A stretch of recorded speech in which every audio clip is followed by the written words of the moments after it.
반갑습니다. 인간과 본성 8주 공부를 합시다.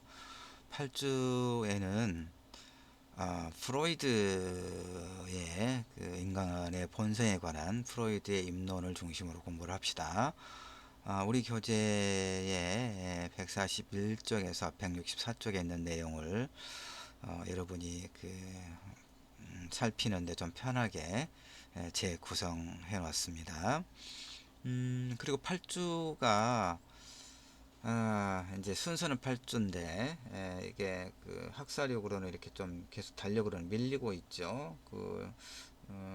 9월 말 10월 초에 추석 연휴가 있어서 그 주를 이제 그게 5주 차인데 사실은 그래서 휴강 주간으로 해 놓으니까 한 주씩 이렇게 밀리고 있습니다. 그래서 8주 차는 지금 우리가 10월 26일부터 31일 그렇게 되어 있습니다. 10월 제일 마지막 주가 8주차인데 8주차에는 여러분이 리포트를 하나 내기로 되어 있죠. 그래서 리포트를 이제 추석 연휴 기간과 관계없이 10월 19일부터 24일, 25일 이렇게 제출하도록 되어 있고, 그 다음에 이제 이 또 8주차에는 뭘 하죠? 우리가 중간고사, 중간시험을 보는 기간이죠. 그런데 지금 대면으로 시험을 볼 수 있는 상황이 아니죠. 광주 지역은 이제 그 확진자 수가 조금 안정되긴 했지만 수도권을 중심으로 추석 연휴가 지난 다음에 또 그 세 자릿수로 이렇게 확진자가 발생하고 있는 상황이어서 안심할 수 없는 상황이어서 우리 수업은 그 대면으로 시험을 보지 않고 중간 시험을 대체하는 과제로 이렇게 합니다. 그래서 과제 E클래스 과제 관리 과제방에다가 올려 두었습니다. 상세하게는 못했네요. 2000자 이하로 이렇게 쓰라고 되어 있어서 우리가 4주차에 공부한 것이 뭐냐면 다윈의 진화론에 대해서 공부를 했어요. 진화론, 창조론과 대비되는 진화론에 대해서 4주 1차 시에 진화론에 대해서 공부를 했고, 2차 시에는 이제 그 진화론을 인간의 사회까지 이렇게 적용한 알버트 스펜서의 영국의 이제 학자인데 사회학자인데 스펜서의 그 사회 진화론 공부를 했어요. 2차 시에. 그리고 사회 진화론이 그러니까 오생학은 바로 그런 사회 진화론에서부터 출발했다. 그리고 오생학이 얼마나 악용됐는가 하는 것을 4주 2차 시에 같이 공부를 했습니다. 그러니까 여러분은 중간시험 대체 과제가 뭐냐 4주차 공부를 기반으로 해서 그 우생학의 개념을 설명하고 우생학의 그 문제가 어떤 것이었는지 이걸 설명해 보는 것이 이제 그 중간고사를 대체하는 과제 리포트의 그 주제입니다, 여러분. 그래서 이것은 우리 클래스 과제방에도 내가 올려놨고 또 단톡을 통해서 또 더 상세하게 여러분에게 안내할 겁니다. 시험을 대체하는 거니까 분량은 A4 한 장이 아니죠. 보통 나는 한 장 한 장 그러는데 한 장이란 말은 한 면을 말해요. 그러니까 여러분이 또 한 장이면 앞뒤를 합해서 한 장이냐 이렇게 물어보는 친구들이 가끔 있어서 그냥 1페이지 알겠죠? 시험 보는 것처럼 그냥 리포트 형식으로 제출할 것 이렇게 안내를 해 두었고 또 단톡을 통해서 적절한 시기에 미리 안내를 할 겁니다. 자, 하여튼 8주는 프로이드의 오디푸스 콤플렉스라든가 이런 그 주요 인간의 본성과 관련된 주요 입론들을 살피려고 하는 거죠. 자, 프로이드를 보면은 우리가 이제 141쪽부터 지금 되어 있는데 현대 그 심리학의 아버지라고 부르는 사람이죠. 꿈의 해석을 그의 이제 꿈의 해석이 이제 정신과 의사였죠, 프로이드가. 근데 그 이제 환자들을 이제 임상 치료하는 그런 과정을 통해서 꿈이라고 하는 것이 인간의 무의식에 작동하고 있는 이 꿈이라고 하는 것이 오디푸스 컴플렉스와 연결됐다 이런 얘기를 이제 하고 있는 거죠. 그러니까 그 의식을 그 무의식이 의식을 지배하고 있다고 본 거예요. 프로이트는. 그러니까 이제 보면은 프로이드 지금은 또 프로이드가 어떤 사람인가를 조금 설명을 하는 게 편하겠죠. 자료는 하나 제공하고 1차 시와 2차 시에 나누어서 설명을 할 겁니다. 8페이지짜리인데 또 이제 그 수업을 하다가 여기 나와 있지 않은 그 이제 보충 자료도 또 내가 책상에 가지고 있는데 두루두루 필요한 것들은 설명하고 그럴 겁니다. 프로이드는 오스트리아의 독일하고 같은 이제 독일계 유대인 가정에서 태어났네요. 그러니까 그 유대인이긴 한데 오스트리아의 독일에 오스트리아가 나치에 점령되어서 런던으로 이제 런던으로 망명하기 전까지 오스트리아 빈에서 거의 모든 몬든이라고 되면 오탑니다. 모든 생애를 보냈고 망명지인 런던에서 또 사망했군요.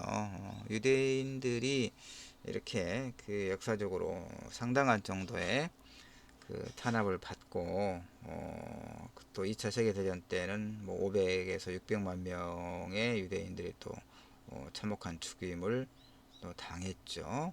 그래서 나중에 이제 그 팔레스타인이 거주하고 있는 땅에다가 이제 국가를 건설해서 수천 년 동안에 그 자신의 국가를 갖지 못한 데 대한 그런 어떤 서러움을 일정하게 해소를 했죠. 이제 유대인들의 이스라엘이라고 하는 국가를 이제 만들었으니까 그 유대인들에게는 축복일 텐데 이게 또 반면에 그 팔레스타인 사람들에게는 재앙이 됐죠.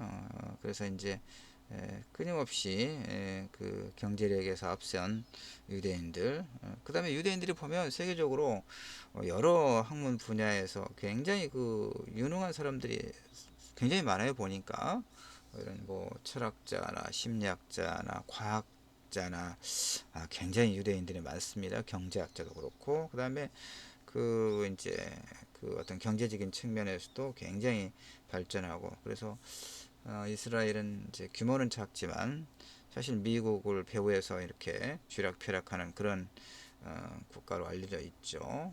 그래서 이제 압도적인 어떤 경제력과 무기를 가지고 그다음 미국의 절대적인 지지를 바탕으로 이제 팔레스타인 사람들을 이렇게 한쪽으로 내몰고 상당히 이제 피해를 보고 있는 거죠. 우리는 공정하게 본다면 그동안에 역사적으로 유대인들이 겪었던 고통은 또 10분히 이해하지만 이제는 그 팔레스타인들이 겪는 고통에 또 우리는 연민을 느끼는 상황이 되고 있습니다. 어쨌든 프로이드는 유대인 가정에서 태어났고 바로 유대인이라고 하는 이유 때문에 여기저기 이제 망명하고 그러면서 결국 망명지에서 사망했네요.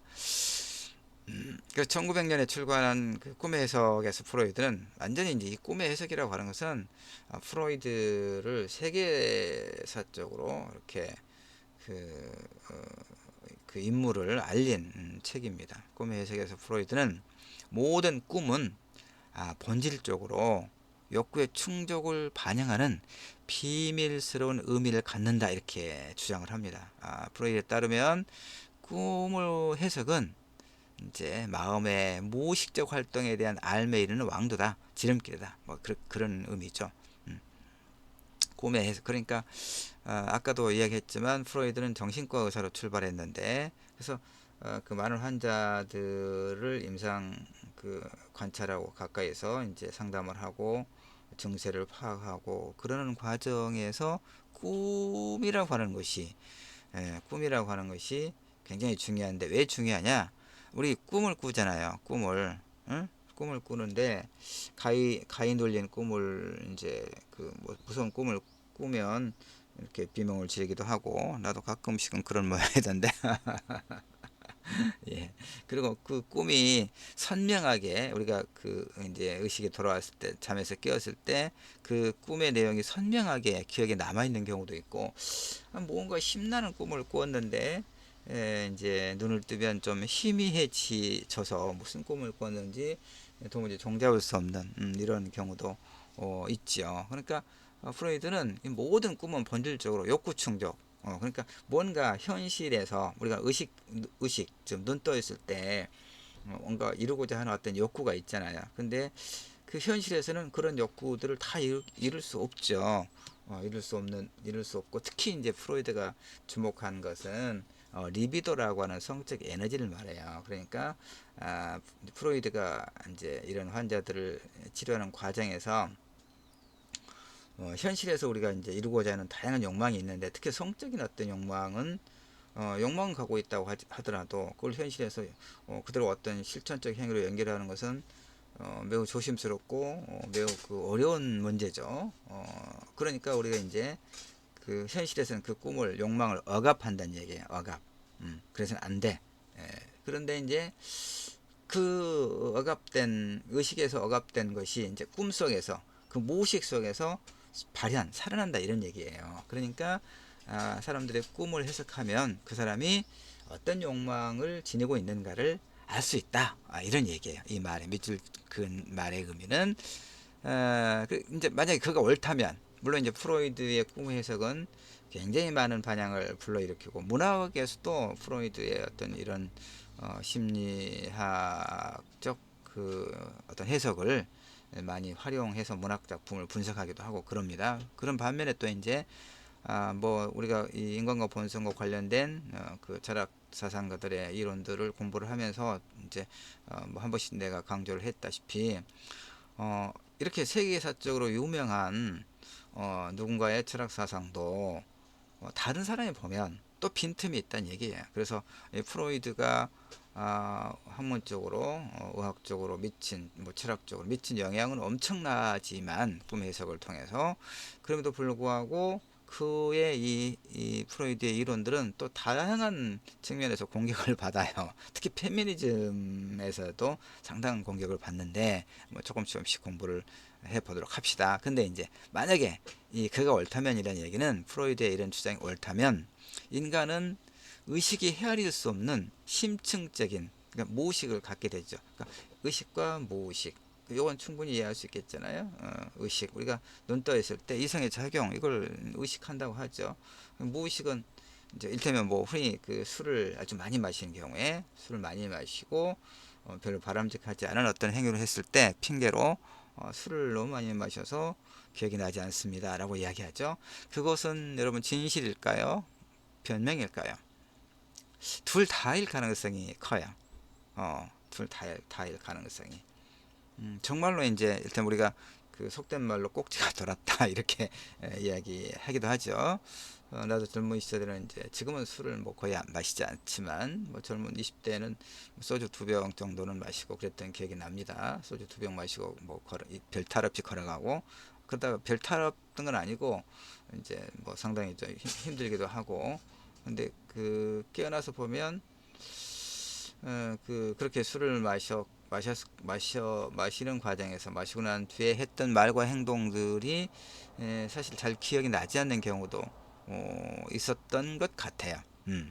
그러니까 진실일 수도 있겠고 또 덜어는 또 보면 기억이 나던데 이런 생각이 들기도 해요.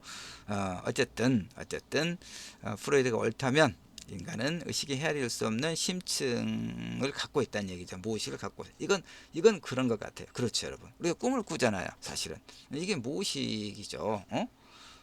그래서 사람들이 이제 이 어떤 꿈이 도대체 무슨 의미인가를 궁금해 하니까 뭐 여러 가지 다양한 어떤 뭐 점성술에 의지하는 뭐 재미로 본다고 하면서도 또 거기에 또 이렇게 굉장히 깊이 빠져드는 그러니까 이제 비과학적인 그런 걸 많이 또 보기도 합니다. 나는 그런 것들을 배격해요. 무의식이라고 하는 거, 프로이드의 이런 생각들은 상당히 공감합니다. 상당할 정도로 공감을 해요. 그럼에도 불구하고 그 꿈 해석을 점성스레우지한다고 하는 것은 매우 매우 반이성적인 행위이기 때문에 나는 그런 것을 코웃음 치는 사람입니다. 자, 어쨌든 이 꿈의 해석을 통해서 프로이드는 인간의 의식 아래 깊숙한 곳에 숨어 있는 무의식의 존재를 처음으로 세상에 알렸어요. 이게 이 프로이드라고 하는 사람을 이렇게 아주 굉장한 사람으로 만드는데 그 큰 역할을 한 거죠. 그러니까 그 사람이 이렇게 공부를 이제 많이 했던 거고요. 하여튼 프로이드는 이걸 바탕으로 암호화도 같은 무의식의 언어를 해독하는 그 정신분석 학을 이제 창시를 한 거예요. 자, 리비도 아까 내가 이야기했죠. 성역, 인간의 사고와 행동은, 그러니까 이제 이 정신분석, 꿈의 분석에서 꿈의 해석에서 하여튼 프로이드 사상의 핵심은 이거예요. 인간의 사고와 행동은 합리적 이성과 주체적 선택에 따라 이루어지는 것이 아니다라고 보는 거예요. 인간의 사고와 행동은 합리적 이성과 주체적 선택에 따라 이루어지는 것이 아니다. 우리는 이렇게 보거든요.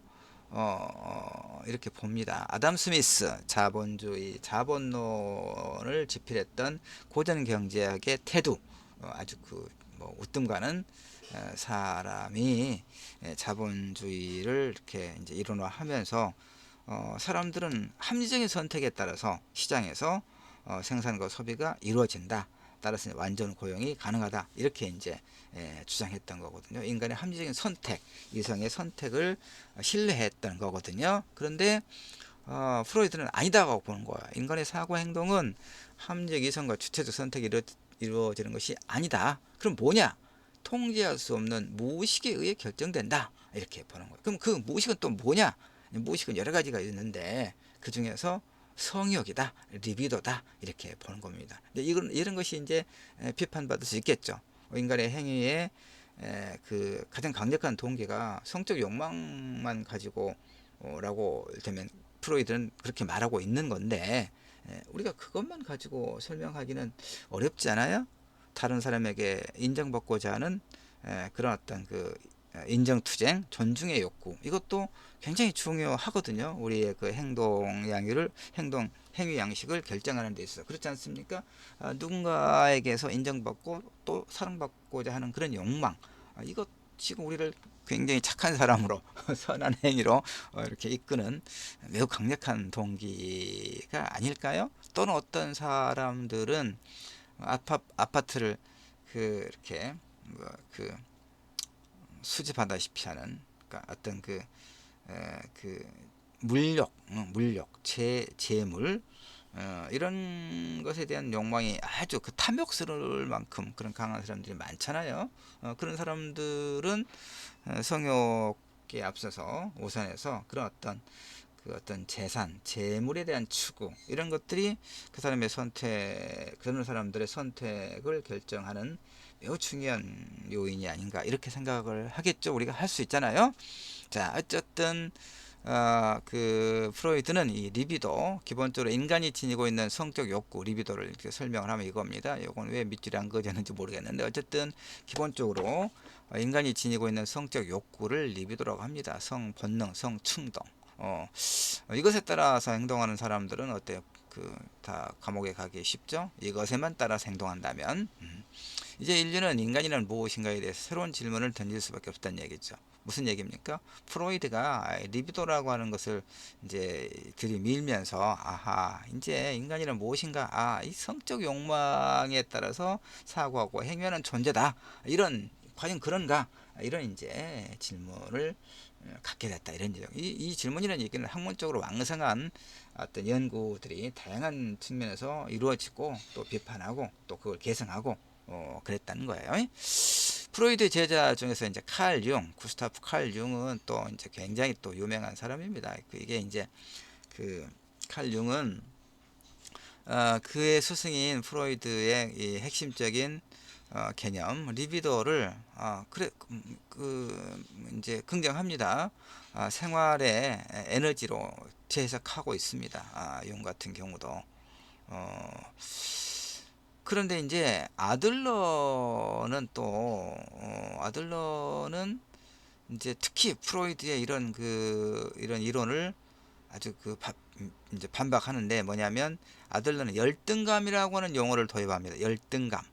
그러니까 열등감이라고 하는 용어를 도입해서 아동기에 초기 성적 갈등이 정신질환을 초래한다. 이게 이제 좀 더 설명할 건데, 소위 말하면 오디푸스 컴플렉스거든요. 그리스 신화에서 오디푸스 왕 이야기에서 유래한 이제 오디푸스 컴플렉스를 이야기하는 겁니다. 이 프로이드가. 근데 아들러는 바로 그런 프로이드의 견해를 정면으로 반박합니다.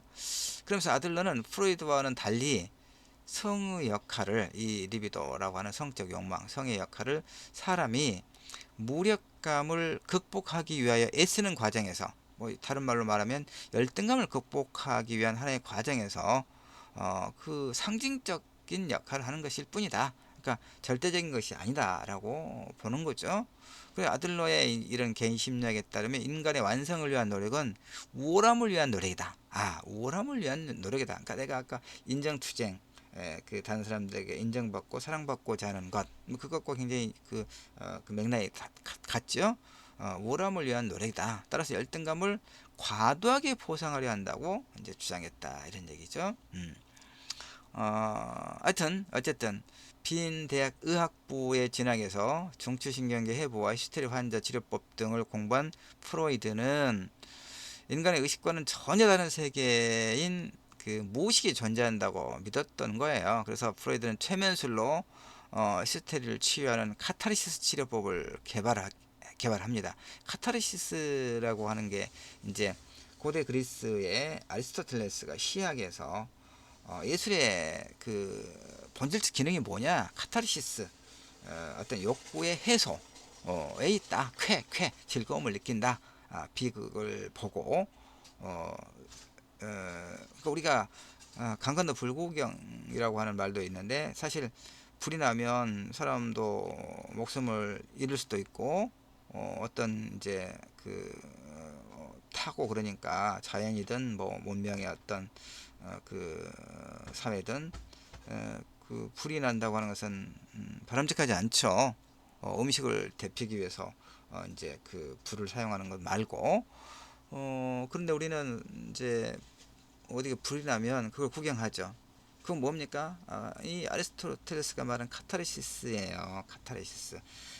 내 집에서는 불이 안 난 거잖아요. 그러니까 저거 어쩌라고 말을 하면서도 우리는 무의식적으로 그 불을 구경하면서 즐거움을 느낀다는 얘기죠. 이 카타르시스는 물론 이 쾌는 육쾌, 상쾌, 통쾌도 있고 불쾌도 있겠죠. 그러나 이제 그것이 어느 쪽으로 좀 더 비중이 있느냐는 그 사람의 이제 어떤 그 본성 플러스 그 성장 과정에서, 살아오는 과정에서 학습된 다양한 어떤 요소로서의 어떤 그 사람을 이루고 있는 하나의 어떤 세계관에 따라서 좀씩 차이는 있겠죠. 근데 본질적으로 이제 카타르시스라는 얘기입니다. 하여튼 프로이드는 최면술로 이 시스테리 환자들을 치유하는 카타르시스 치료법을 개발했다는 얘기죠. 도덕과 금기 때문에 의식적인 사고가 억압하고 있던 마음속의 상처를 상기시켜 주는 거예요. 그래서 그 히스테리를 치료하는 방법이라고 합니다. 근데 이제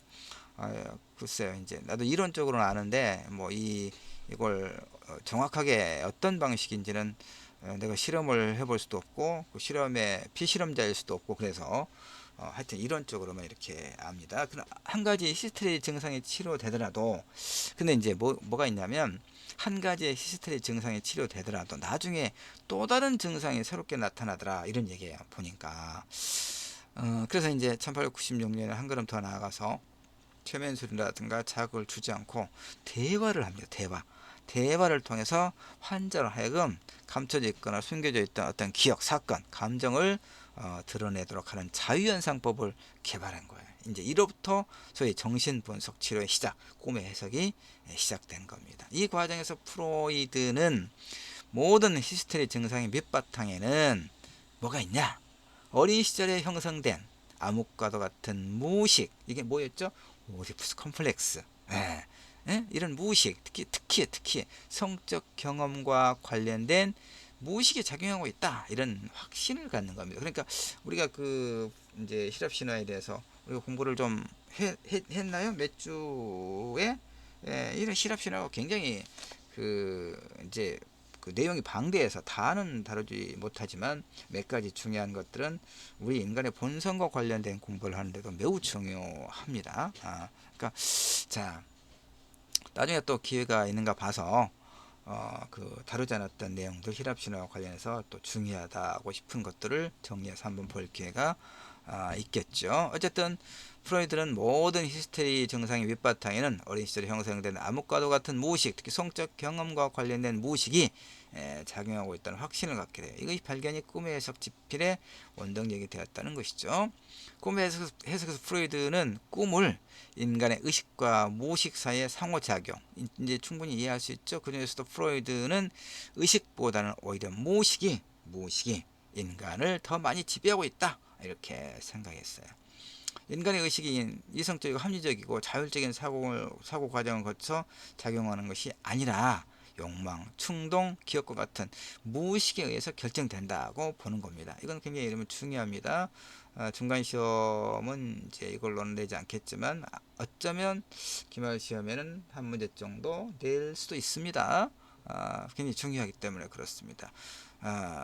프로이드는 이 무의식적 욕망 그리고 거세의 불안을 설명하기 위해서 히랍의 이제 그 역사학자 소포클레스가 쓴 비극 오디푸스 왕의 서사를 끌어들입니다. 자, 그러면 이제 잠시 쉬었다가 2차 시에는 다시 오디푸스 컴플렉스와 관련된 이야기를 좀 해봐야 되겠죠? 잠시 쉬었다 2차 시하겠습니다.